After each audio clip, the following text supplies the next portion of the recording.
And welcome to the WBT. This is Mike Lodge. I'm glad that you're with me. I hope everybody had a great Labor Day weekend. I went on a road trip. Took my car, drove down the A1A, Florida Highway, along the coast, along the ocean, along the beautiful homes. Had lunch in Boca Raton. It was one of those days where I just needed to get away. Been stuck in this office, stuck in the home, stuck with my dogs. So it was time just to get out and enjoy life just a little bit. Over the weekend, on the Labor Day weekend, I saw a lot of politics. I'm sure you saw a lot of politics too.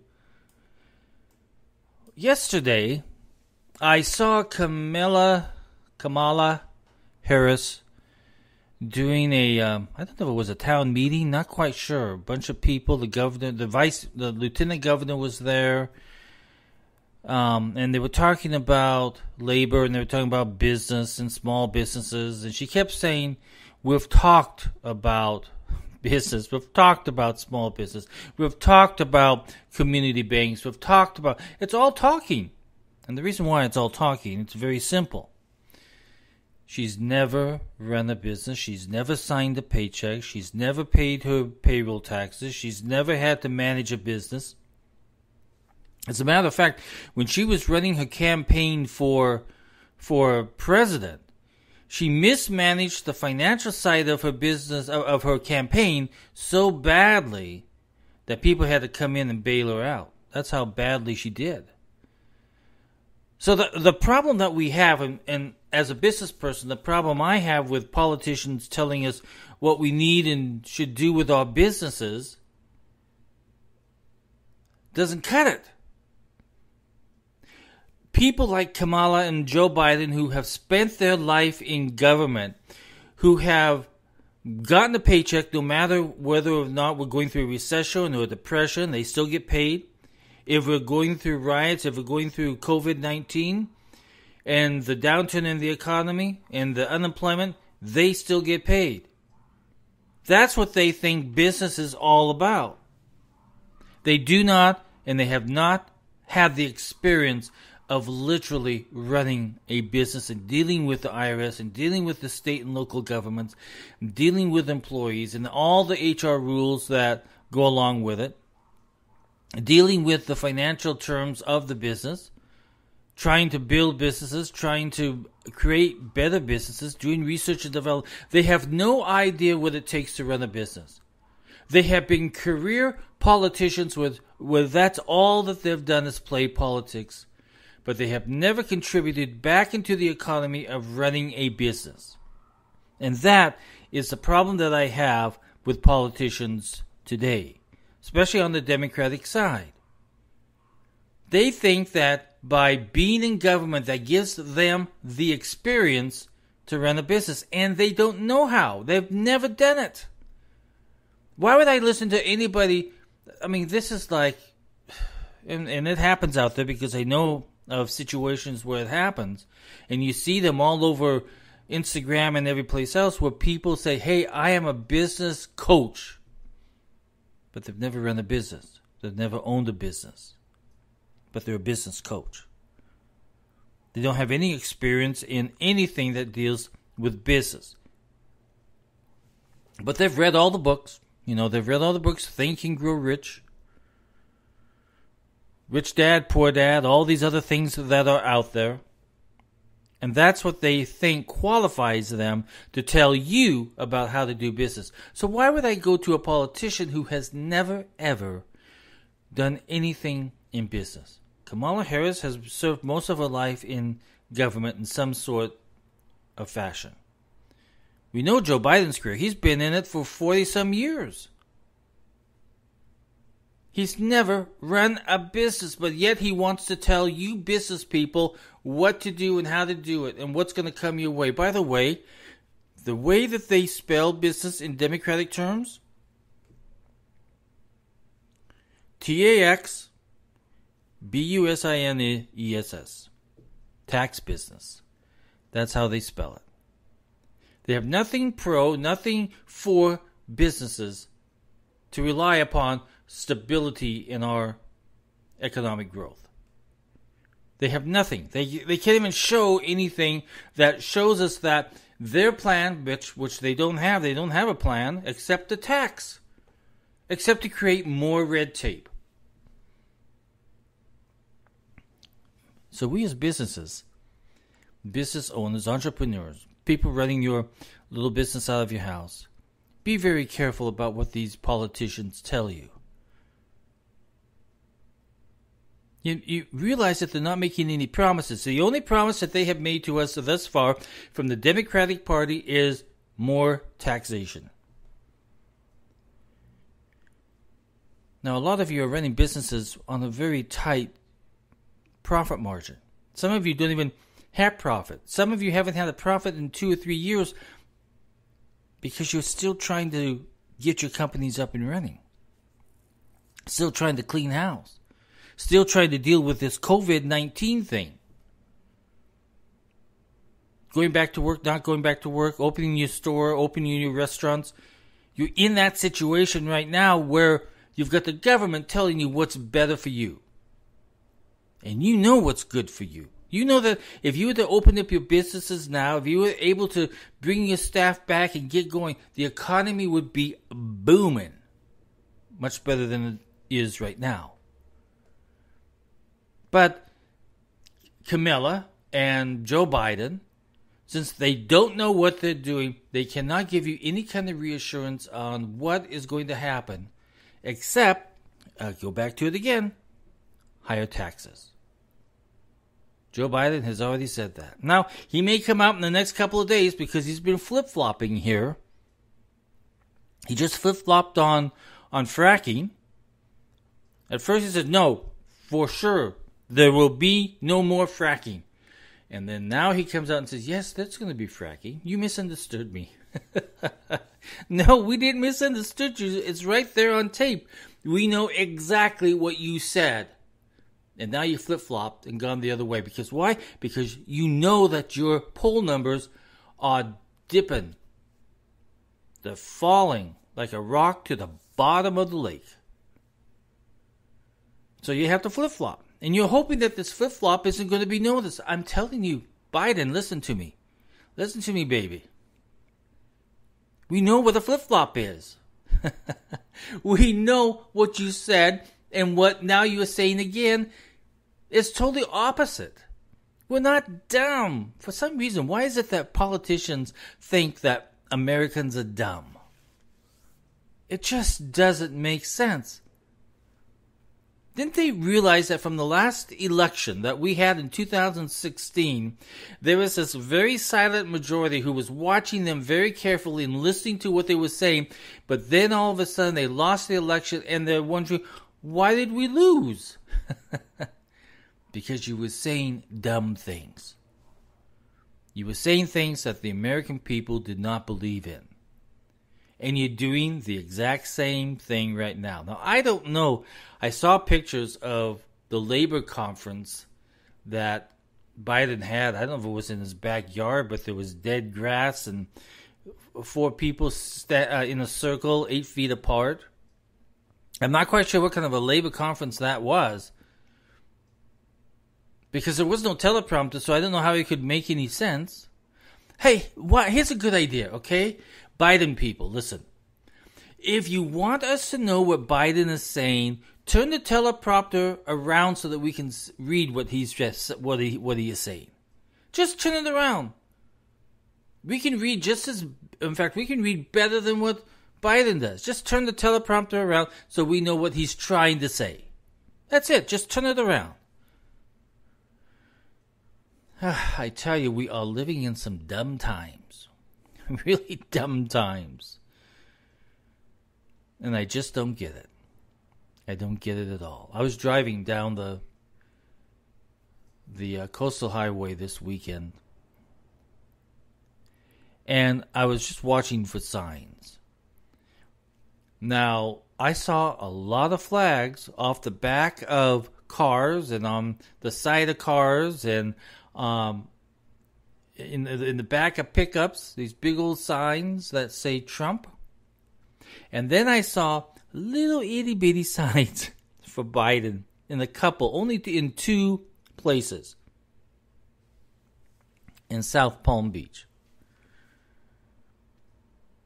And then as I was going over the waterway on the bridge, there was a bunch of boats that had Trump flags on it. It's happening every single weekend. So the message is, if Biden is so strong, and if his poll numbers are strong, which I don't believe, where's his voice? You know, I tell you where his voice is. It's still stuck in the basement someplace, over by the hot water heater. I don't know where he's at. We Americans pretty much know that as business owners, we know what it takes to run our business. And the less government that is in our business, the more jobs we can create and the better products that we can produce. But when you literally have to hire individuals to come in and deal with compliance, government compliance all the time, you're just wasting our time, government. So for Joe Biden and those individuals to say, hey, we know what's best for your business, they don't, because they have never run a business, they have never operated a business, they have never made a profit, they've never signed a check, they've never done anything, because they've got other people to do that for them in their little miserable lives as a politician. So I'm encouraging all of you, if you're going to cast your vote, make sure you know where these politicians stand. Make sure you know that you are going to have stability with your vote. Make sure that with your vote, you're electing somebody that literally has run a business or has done something in business to create jobs, because they'll understand and know what your plight is on a daily basis. They've been there. They've experienced it. Now, the other thing I wanted to talk about in California. I love California. I was born in California. California is my home state. It's where my heart is. But I am a California refugee, where I had to move out of the state of California because it was just too bad. Just too bad. So I've been talking a lot on my vlogs and everything else that I try to communicate through social media, that churches need to open up. So what I saw over the weekend did my heart good in California, because you never thought it would happen in California. So about 12 to 14,000 individuals held a church service in front of the state capitol in Sacramento, in front of Gavin Newsom, and had an all-day church service. Now, this is amazing, because you know that Gavin Newsom has tried to shut down churches permanently, basically. And all Democratic liberals in California have tried to shut down the option to worship, the ability to worship in your own church.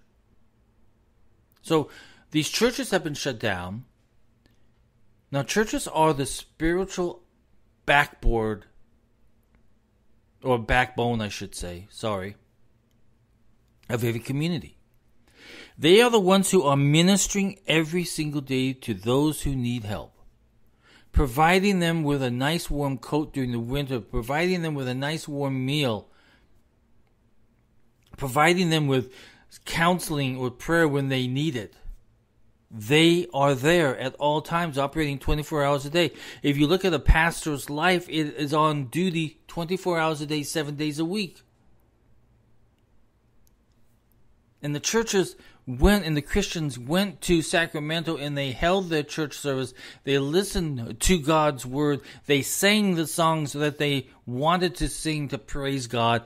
And I commend that with all my heart. because that tells you that there are Christians in California willing to stand up to government and say, okay, enough is enough. We need to open up our churches because we are going to follow God, and we're going to place God before any government. Remember, God has said, I am the I am. I am the beginning and I am the end. He is the numero uno God in this world. And he is in these churches that have been shut down. And he's wondering, where exactly have my flock gone? They have decided to listen to government instead of me. Where are my children?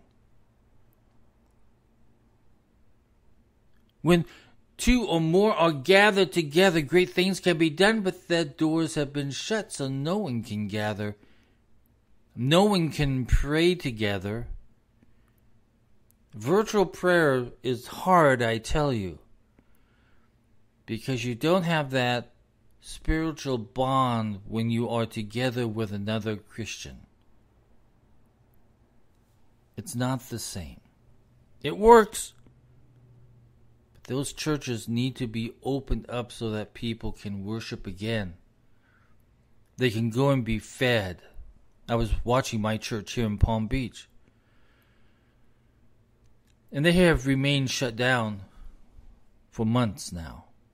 So they've been doing the internet, and there were probably 10 to 15 people on. But then you had another church that I watched on Sunday in Naples, Florida, who their churches are open. Their church is open. People are inside. And on their internet televised service, there were over 340-some people viewing. So here you have a church in Naples that is community-oriented, who are encouraging their people to come back to church and worship. The song services are great. The minister gives a sound sermon, and people are back together praising God together and praying together and learning together. And then you have my church, who stands up and does the same reading almost every single day. You can predict it every moment. That spiritual message just is not there because their church is closed. That is a tragedy. You see, in Palm Beach, it's a very liberal county. Much of the businesses here are still shut down because of the county. The beaches here were shut down over Labor Day weekend. And if you looked at, as I was driving down the coast, and as I was looking at all the beaches, they were all open except for Palm Beach County. Because they've got Democrats in power here.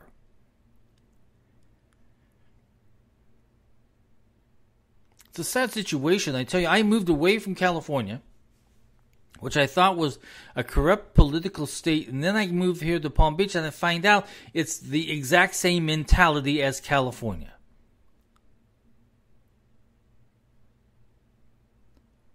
So what do I do? Do I move again? No, I'm not going to move. I decided I'm going to stay and I'm going to fight. I'm going to talk to these individuals on a daily basis and encourage them that you have to open up your businesses. I was watching a county commission meeting last week, and the people appearing before the county commission were saying, please open up. Let us be able to operate our businesses. And what happens? The county just ignores them. One thing that I was upset about with Palm Beach is they bought this building using CARE money that came from the government. They spent $5 million on this on this building, and this building was supposed to house people that have COVID, right? But they put it way out in the part of the county where there's not much population. And then they found out that the building that they bought has mold in it. So they can't even use it until they get it demolded. A waste of government money. Way out in the boonies, where they could have hired a local hotel or motel to do the exact same thing for the exact same people at a lower cost.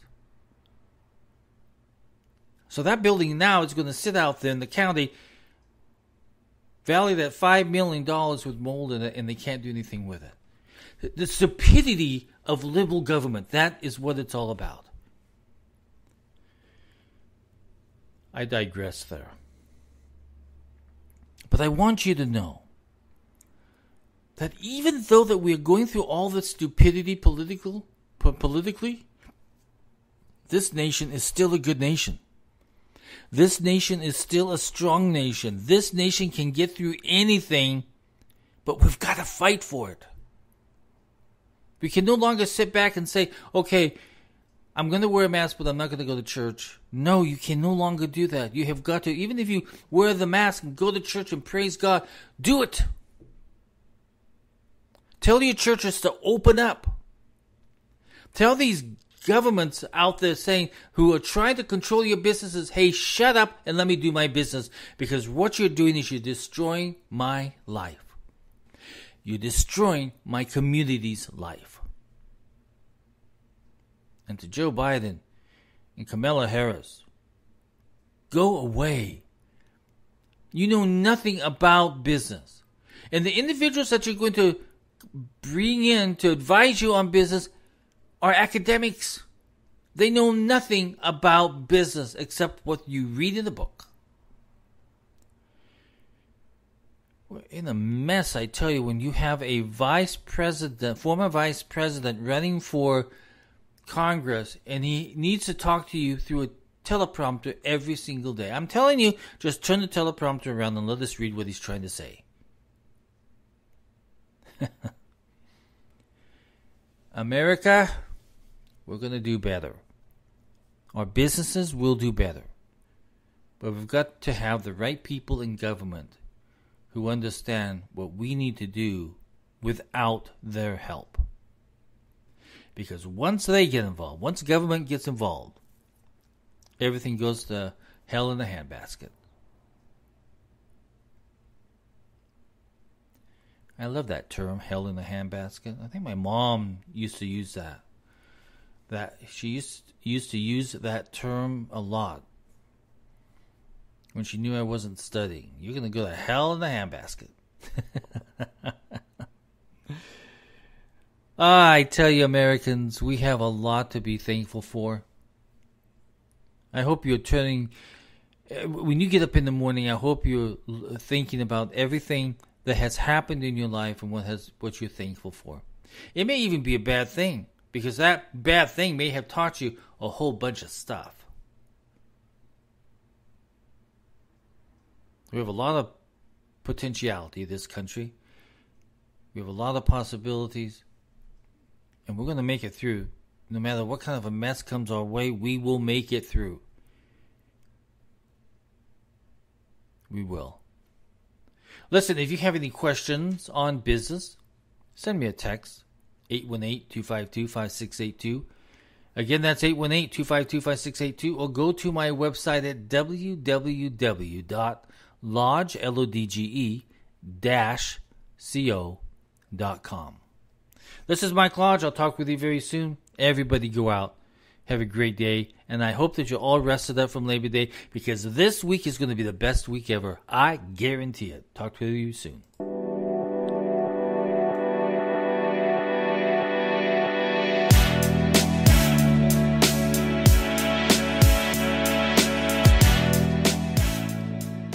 This podcast has been produced by Michael Lodge, fully focused on content. Talk with you soon. Bye-bye.